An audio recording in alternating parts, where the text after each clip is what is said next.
welcome back to my channel. I'm Jill, if you didn't know, and I'm so excited to have you here. In today's video, I'm going to be sharing 10 makeup and beauty mistakes that every girl makes, and I just want to preface this video by saying I was hesitant to even make it because I also believe that there's no real such thing as a fashion or beauty or makeup mistake, because I think that you should just do whatever works best for you and whatever you think looks best on you and sort of screw whatever the rules are. That being said, I decided to share 10 things that I used to do one way and then change the way that I did them, and now they work better for me.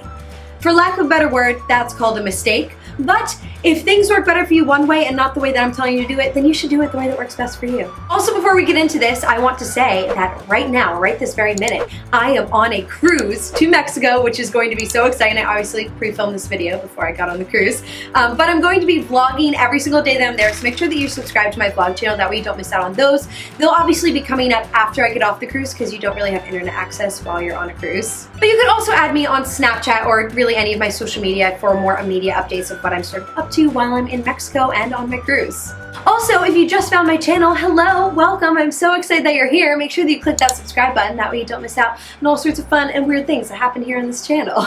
And now that I've talked for a really long time, let's go ahead and get into the mistakes. So this first mistake is something that I used to always do, and that was applying my concealer before my foundation. And actually, really what I would have to do is apply my concealer, and then my foundation, and then more concealer, because my concealer wouldn't look as good after the foundation. And that's because you should apply your foundation and then your concealer. When you put on your concealer and then put foundation on top of it, you're just moving that product that you just put on your face around, and then you're going to have to apply more of it, so it's actually in the place that you want it to be. So it just makes more sense in general to apply your foundation and then your concealer.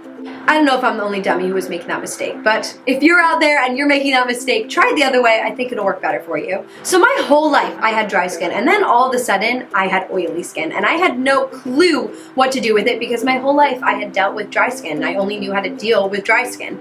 So to combat my oily skin, I stopped using moisturizer, but really that didn't help at all, and my skin was still oily, and I didn't understand what I had to do. And so I started to do some research about it and found out that green tea can help to balance the pH levels in your skin. So I started to use green tea as a toner. So I just do that, and that'll sort of balance out your skin, and then you can apply moisturizer because it's still super important to moisturize your skin, even if you do have oily skin. So I guess the mistake there would be not using moisturizer if you have oily skin. You should still use moisturizer, you just have to find the right product to balance out that oiliness before you put the moisturizer on. So this is a mistake that I think a lot of people still make, but also a lot of people have talked about on YouTube how to fix this. I actually learned how to fix this when I was a freshman in high school from Candy Johnson's channel.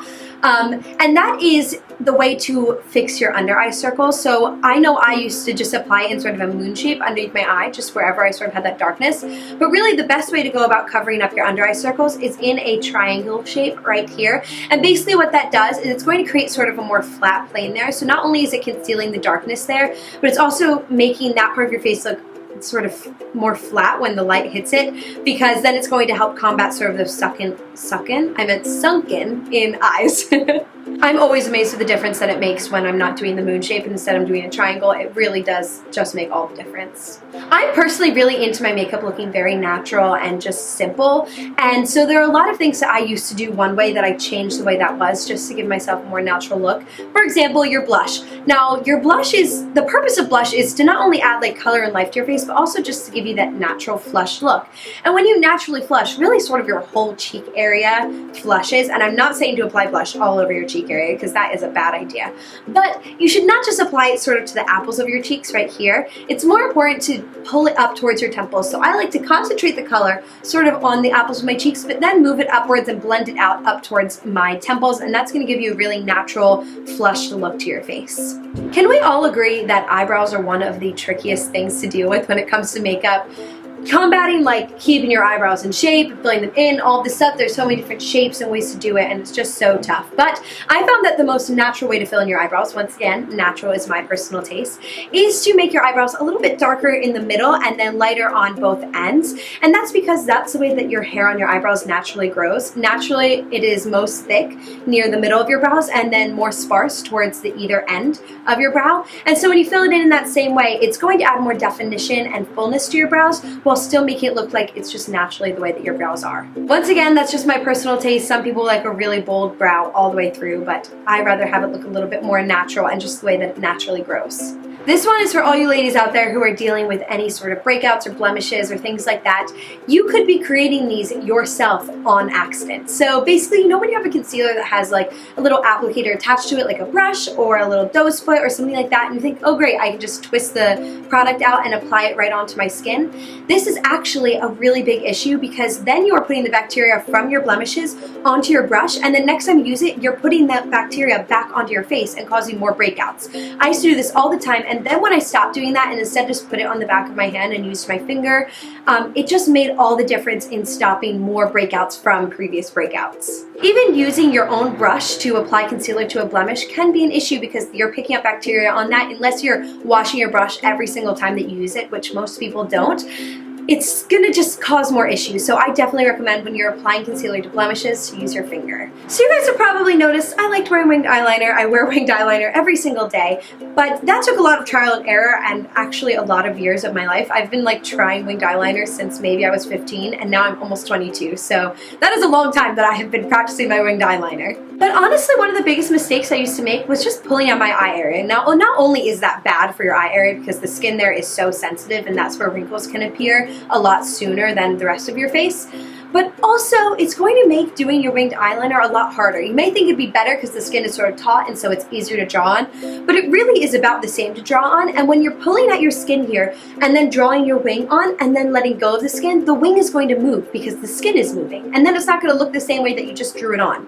So it just makes more sense to just not even bother. Mostly I just pull my hair back and go ahead and draw it on, and it works great. Now, I don't know about you guys, but my worst makeup nightmare is having my foundation not match my neck. I mean, that's just terrible. You know when you see people out and you're like, oh my gosh, like, it's just bad. You just never want that to happen. And the problem that people have with that is mostly that they're either testing the foundation on the back of their hand or on their face, and neither of those are the right place to test your foundation. Think about it, when you're applying your foundation, you blend onto your neck. So it makes the most sense to match your foundation to your neck color. That's what you want to blend into. That's where that line is going to be. So I always, when I'm buying a new foundation, test it on my neck because that's where I'm going to blend it to.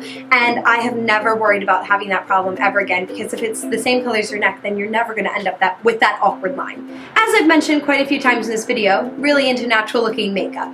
Now, something that I just recently started using was lip liner. And so it took a little bit of trial and error for me to figure out what the best way to use lip liner was for me. I started out by just lining my lips and then applying my lipstick, but then I would end up with this weird unnatural line around my lips, and that is not cute and not what I wanted. So instead what I started doing was drawing that line and then filling in the rest of my lips and then using my finger to blend out the edges of it. Lining your lips is an amazing way to help your lip products stay on a lot longer, so I highly recommend doing it. You just have to figure out the look that you're going for and then apply it that way. Like I said, for me, I want it to be more natural and I wanted it to be more about the color that I'm putting on my lips than the line, and so blending it out makes the most sense for me. And this last makeup mistake is actually not a makeup mistake at all. It's a general beauty mistake, but I wanted to share it with you guys anyway. You know when your hair is really greasy and instead of washing it, you just douse it in dry shampoo? We've all been there. Well, believe it or not, there is a right and wrong way to use dry shampoo. Of course, it'll work no matter how you use it because it's gonna do its job, but there is a better way of doing it.